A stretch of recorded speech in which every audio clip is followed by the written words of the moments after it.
Hello and good morning. I'm Darko, and on the other side there is. Edita. Lovely to Yeah, Edita, see please all of announce on you. our new show today. Today we're talking about or answering the question if AI is going to replace us. Yes. I And we were just actually, talking this morning, just before the show, about your good friend Claude. yes. Yeah, I have my AI helpers for sure. I think a lot of people who will be listening to this also do. I actually heard this question recently. That's why this is where the inspiration comes from. I thought for a while that we have stepped beyond this idea that teachers and educators can be replaced by AI, but I've heard it from a student recently. So it's still being asked. So I thought we could have a little thing together. So if anyone is here live with us, please share your predictions. Do Yeah. you think we are replaceable? If yes, why? If no, why? We accept also the answers from the AI bots, so no problem there.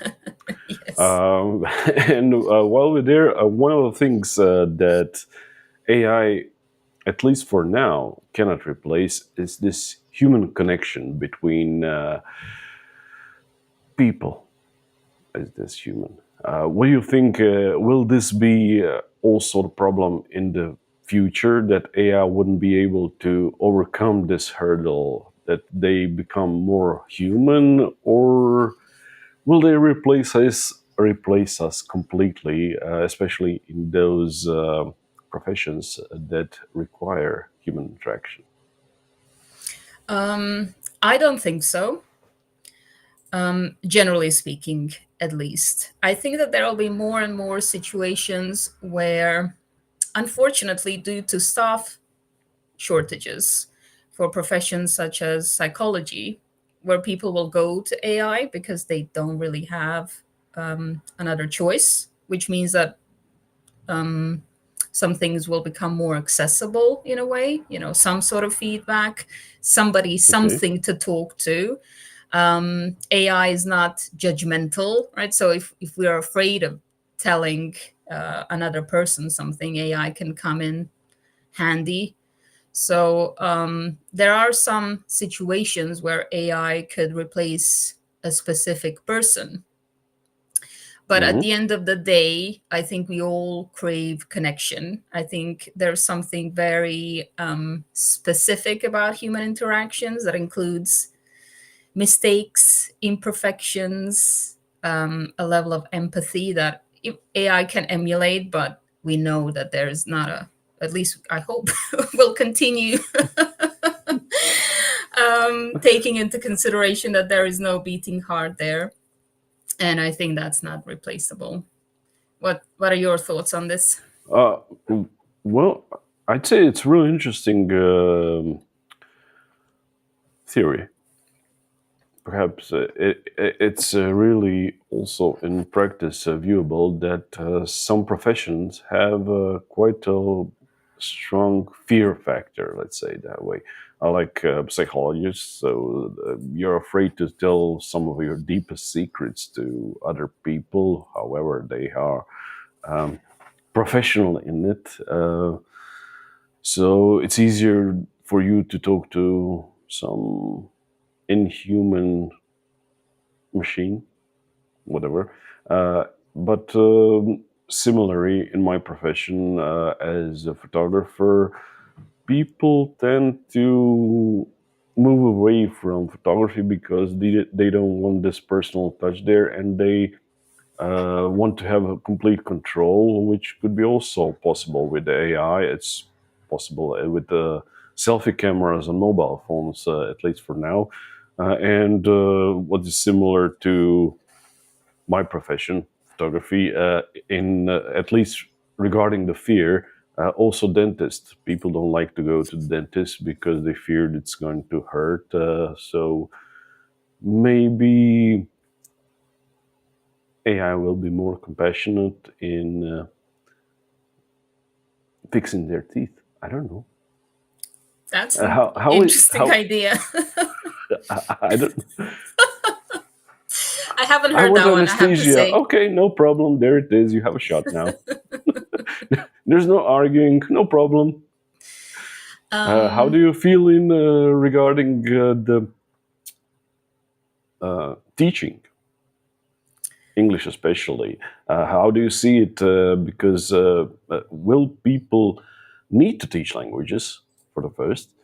Because even more and more translation interfaces are available. So basically, you can now have just headphones and hear in your language what other person is saying in their own native language. So basically, AI real-time translator in your ear. Or regarding just teaching the languages. I think for that question, it all comes back to connection again. Some situations where you just want to hear the main idea, like, I don't know, at a conference, say you don't necessarily want to interact, but um, you don't also need a very detailed translation that takes context into account. We might be seeing more of that. um, for my fellow translators out there, I know that they will do a better job than AI in understanding the context and how things should be presented. So I definitely would encourage it, but I know we will see more of that. So for those who want the sort of minimal result, or don't think that they need more because for some reason this situation is not important for them, sure, we will be seeing more AI, more generic output translations, just the general outline of things like we did with Google Translate, right? We've all received those kinds of badly or weirdly translated emails, but the main points are there. It's not something that's super important, so fine, why not? But when it comes to instilling confidence in people, making sure that they can present themselves authentically, um, making them flexible in interactions with different types of people, we need human assistance there.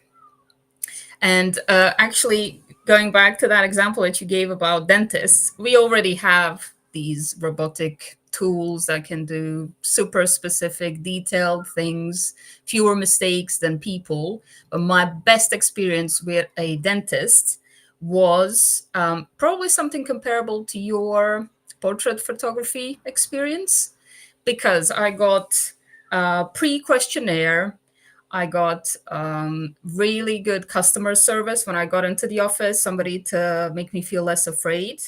And during the process, every step that was taking, every little bit was explained, was told to me that this is what you can expect. And it was completely painless. And I had no clue that like, a cleaning service can be painless and so pleasant, and that you can feel like somebody's really paying attention to you.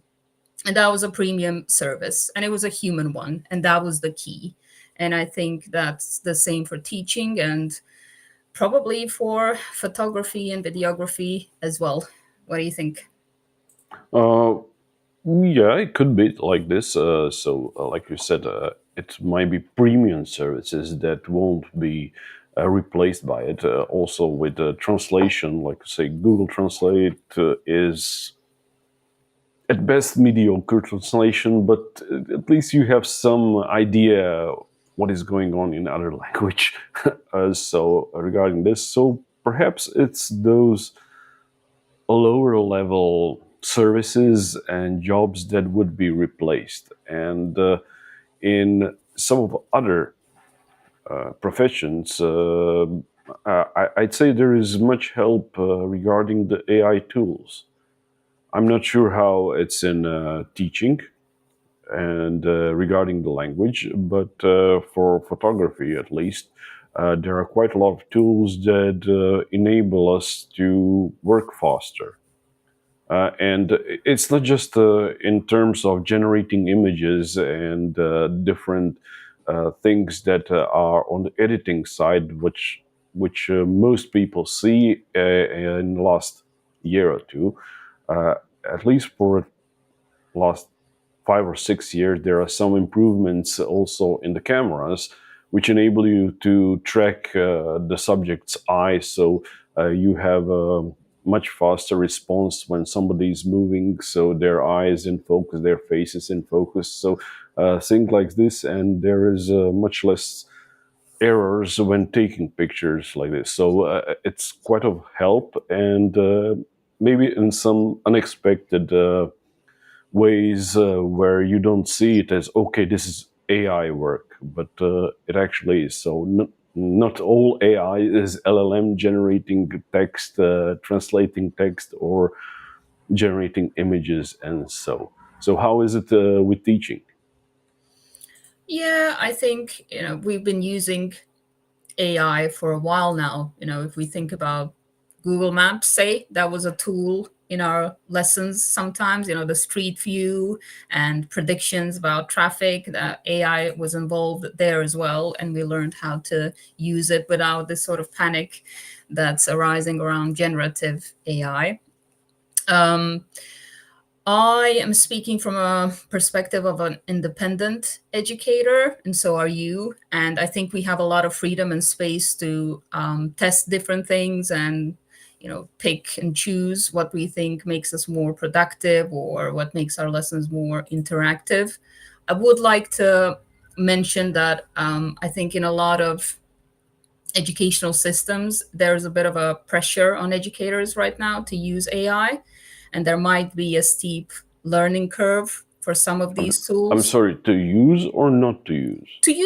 to use Oh, and to get trained on AI. And there's a lot of um, unpaid hours of training, I'd say, right now, which I think is part of what's creating a bit of a negative atmosphere on the one hand relating to AI. I don't think that AI tools are necessary for good educational practice. I do think that this should be mentioned. They're just tools. They're tools that we can use. If we do learn how to use them, we can have a bit of a competitive advantage and we can simplify things and become more productive or more creative. I think the creative bit is quite important, especially if you work alone, if you plan your lessons alone, if you do a lot of um, feedback on your own. AI can be a partner that can simplify certain things. And especially when it comes to things that we don't like to do, things like, for me, for again, going back to independent educators, things like invoicing. I hate doing that. So if I can have a tool that can help me, be more productive in that sense and eliminate as many things that I can that are not directly serving my students, I think that's a great addition to our toolbox. But it's important to know what is necessary, what is really helping, and evaluate these tools in your practice rather than just run towards the shiny object. yes, yes, of course. And how would you say that directly in your job, how AI could replace some parts of what you do? Let's say these less creative things and things that require less empathy with the students when you can just see how a student is feeling and on what level it is and on what level they are, so you can adjust what you're doing at the moment. I don't think AI is on this level, but what kind of things that you usually do that could be uh, parts of some procedures that you do every time, maybe not invoicing, but directly in language teaching, could be replaced by AI regarding the students or for you in preparing for the lesson, perhaps, or something like this. For instance, when it comes to vocabulary items that you collect as emergent language, especially during a lesson, you can plug those into AI and create quizzes and such very quickly. This used to be a more labor intensive process. So for things that have immediate sort of feedback, correct or incorrect, where you could also add, more specific things with AI very quickly, this is where it's proven to be very, very useful. Also for brainstorming ideas, I think this is not the rote process that you were referring to, but it's also easier to have a thought partner there, because it can be lonely. You can be tired. So getting ideas, getting feedback from AI can be a great help when you don't have a colleague or a friend to ask. Just having a bit of a different perspective, even if Exactly. it's from machine or from Exactly. computer. Yeah. So And that's made me more productive for sure. Because oh yeah, how did I not think of that? Right? Because my mind is somewhere else. It's been extremely helpful in that sense. yeah, for sure.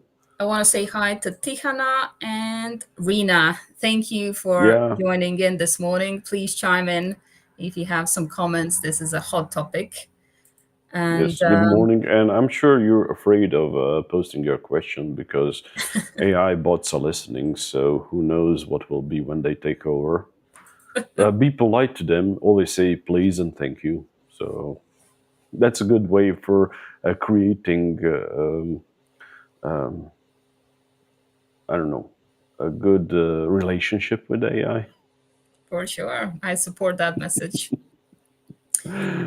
What about your perspective then? As a photographer, we see these image creating, video creating tools coming in. Is there panic in the profession? How do you use AI, and what's Uh, the current fear?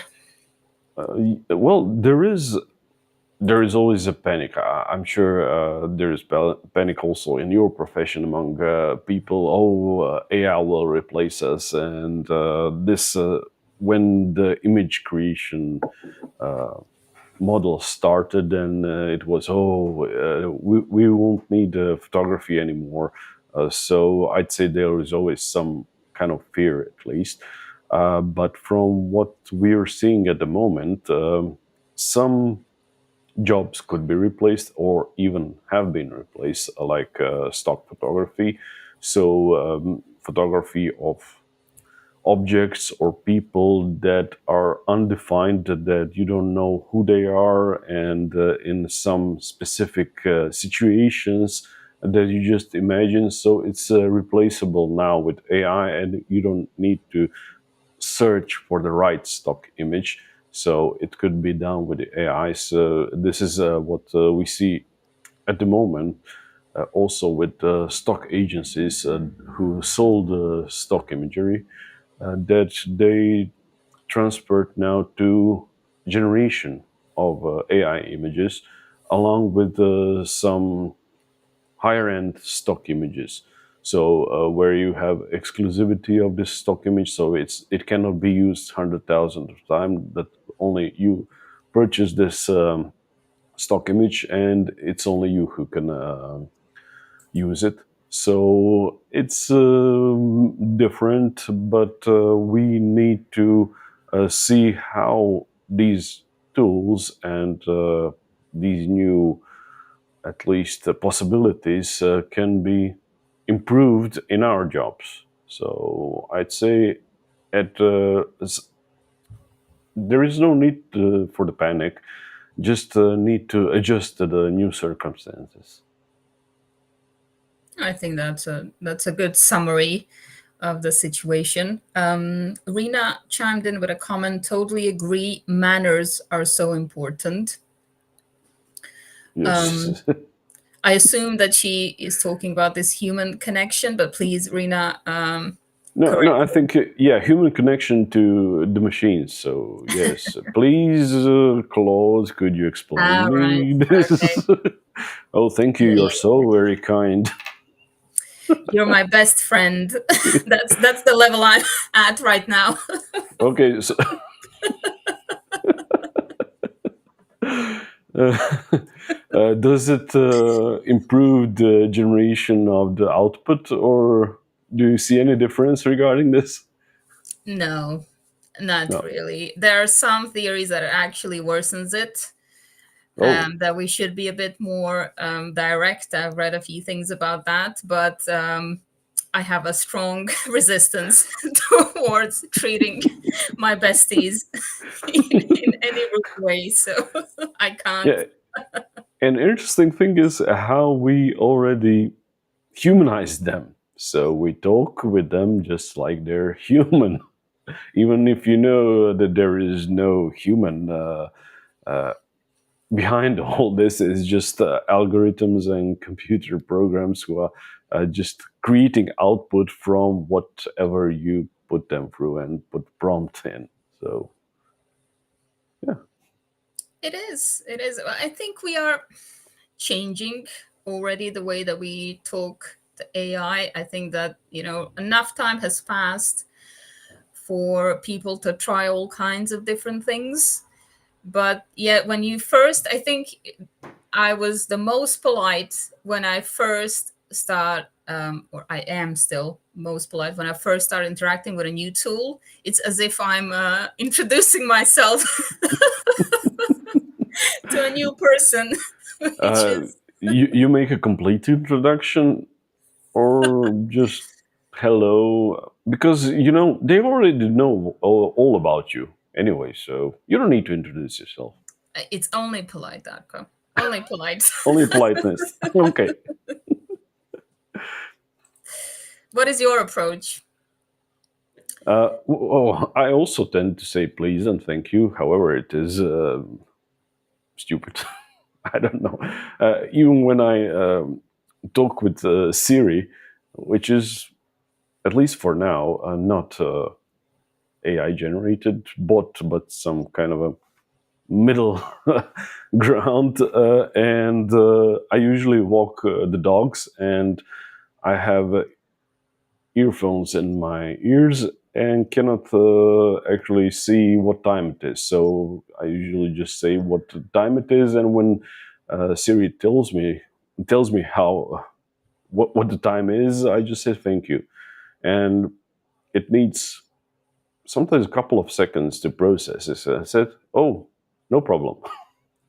So it reacts to it, but it seems to be just puzzled by this response. That's interesting. I haven't interacted with Siri, I must say, so I don't have the experience. But that's where a lot of this started, and this idea of having a replacement for a human companion comes from there. I'd say we had that movie Her that explored that idea. Have you seen it? No, no, it's something real. Um, Or, the main character falls in love with a Siri type AI because the responses are okay. so human like, and Ah, it manages to trick the person in some way to believe that it's an actual human being. well, And it's possible. do you think it's possible? Yeah, I think it's possible because I saw some people responding to first bots that were available, those chat bots, either in messengers or on social networks or even on websites where you have this sales chatbot. That they started talking with them, and they were just surprised at some moment. Okay, this doesn't know everything, and it's not responding to humans after I've talked to them for an hour or so. So you need some time to just process it, that it's not human who is answering your questions. Right. We might be But I'd going in the say people are now getting used to it, so they know what ChatGPT is, what the chatbot is. So they expect, okay, there is no person there. But first you encountered it, it was. yeah, quite possible that you thought, okay, there is some person who is answering me. Yeah, I was just going to say we might be going into a different direction now where everyone will be skeptical about, who created this. Was there a human involved in the process, which hopefully will help our critical thinking, um, and develop even further our sense of the importance of human intelligence and human approach. Yes, yes, and some things like this are needed. I didn't see that much regarding text, but when there is image generation, there are some projects and standards that start to emerge, which have a label on them generated by AI. So you can see it on social media that once you upload some image that was generated by AI, there is a little CR badge on it, which indicates that this was generated with the help of AI. And from what I know, also the browsers will um, require this to be with the badge in the near future. So I don't know how it's with translation or with text already. Do you see any uh, moves regarding this in this area? I'm not sure. I can't say anything about translation because I don't do it. I think a lot of the colleagues from the industry have better information about that, but there are all kinds of different contracts right now. I don't think there's a standard. Yeah, yeah. But I heard your conversation this week or week ago with Mr. Fila, who is talking that his students are sending him the essays which were written by the AI, and there is really a need to see if something was generated or he needs to manually figure it out. Was it generated by AI or not? Right. That's not connected to translation directly, but about this issue of plagiarism and actually getting students to be creative and to express themselves rather than using these crutches all the time. And that is can When be a you create complex process. when you create homework for your students, did you also encounter this? Not really. No, No? I've actually asked Or them you're to not aware use. of it, perhaps? Mm, no, I know my students. I think it's. John also mentioned this. Yes, some students are getting more sophisticated, and he, I think, works in a more kind of academic setting. But my students don't have a need for this. We're not talking about an official grade. Had that pressure to pass an exam or something like that. This is where you will see more of that. So it's more of Mm. institutional issue. There's really no reason for my students to do that. I've actually, given them tasks to use AI to see what the output is like, to analyze it, to see how it can help them in their business, if it can help them, to compare their style of writing to whatever the AI output is.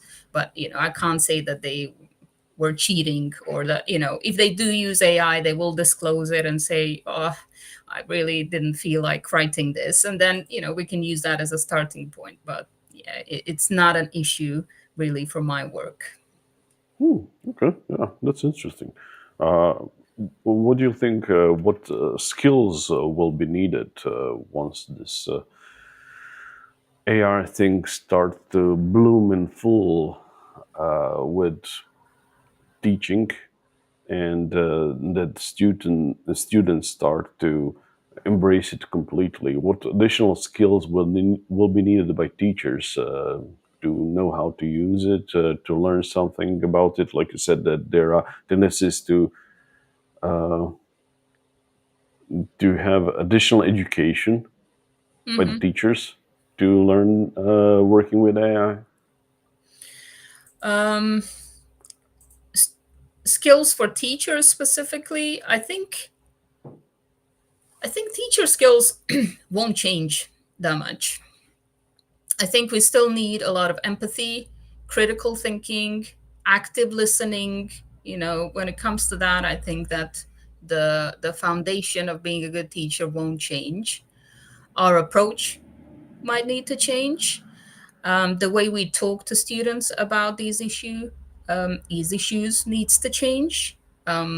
There's already a growing need for that. There's a lot of accusations flying around, lots of pessimistic talk about, like the title of our session today, about being replaced, but also about people getting stupider or lazier and so forth, which I don't think is fair.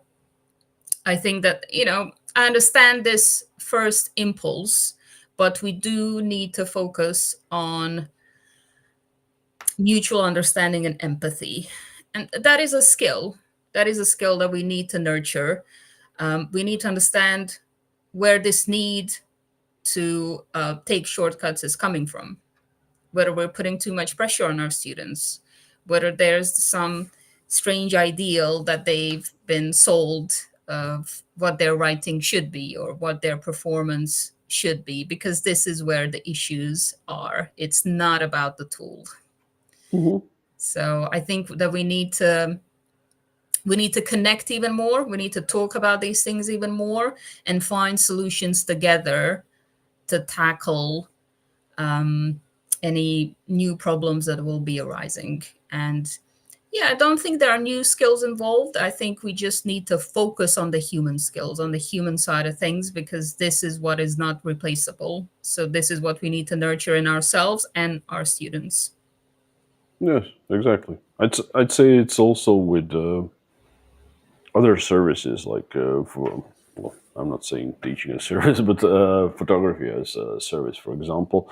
When we'll need to have more human touch with people to differentiate between completely AI parts, but also uh, in our profession there is a lot of technical things that could be improved with the AI. So there is also a lot of learning on what is possible, how to make your job easier and provide to be able to provide clients with the results faster. So there are also some things need to be learned, and at the moment, it's kind of a problem because AI tools just seem to emerge like the mushrooms. Every day there is a new AI tool for something. Even in photography, there is some new tool for this, new tool for that, and you don't know if it's going to last for a couple of months or it's going to stay there so you can rely on it. So this is a bit of a problem. You learn new things and you don't know if it's going to be used in a couple of months at all. So yes, this is regarding at least the photography and some profession like this. So adaptability, openness to Yes. learn. Yeah, again, you would hope that an educator would already nurture these skills. Or this is what I'm coming back to. Like, it's not a new thing. When it Hmm. comes to the technical skills, um, there is a level of resistance that is present that I can understand. Another new thing, especially with the older generations, have been through a lot of these technological changes and have done so much training on this, and now they might feel pressured to do this as well. I think that's an issue of approach sometimes, of maybe, again, uncritical approach of schools and institutions. As you said, it's quite irresponsible actually from institutions to use certain tools or promote their use without knowing whether this tool will be available on the market for a long time or whether they'll need to replace it. So I think we do need to be more systematic. They are more critical and have more conversations between the different stakeholders so that nobody feels pressured into anything. But a good thing when it comes to the technological skills, I do think that it is fairly intuitive. When it comes to using AI, there's a lot of things that can be learned fairly quickly, I'd say, because they use natural language when it comes to like generative AI. Now in I'd say it photography, depends on the developers of the tool. Mm. So this also does add to it. Will it be more easier to use or require more technical skill? But from what we see in the last couple of years since this big generative AI boom started, that the tools start to be easier and easier to use. So before, for any kind of a prompt, you had even some new professions like prompt engineer who was required to um, have some knowledge on how to generate something meaningful with this generative AI. And at the moment, it is easier and easier to get something out of this AI box, whatever you need, and you don't need some knowledge before on how to use it. You just interact like with human, and it start to just give you back some useful information. Mm. From a perspective of a language educator, I think specifically for us, we have a nice advantage of being very focused on language itself. So, this idea of breaking down a task, making sure that we've explained the context, that things are very clear, I think that's an advantage in learning how to communicate with these generative AI models. Yeah. Okay, so we have no question, we have no additional comments, and our AI helper is telling us that we have filled our 30-minute show already and are over in overtime. So if there is any question, you have a couple of seconds just to type it in, and we'll just go away for today. Do we have some additional parts of this show today? Uh, Announcements, questions, or Nothing today. nothing? Today is a chill episode. Yeah. Okay. We shall wrap it up, right? Yeah, thank you to those who were tuning in. See you next Thursday at the same time. Yeah. Thank you, and bye. Have a great AI week.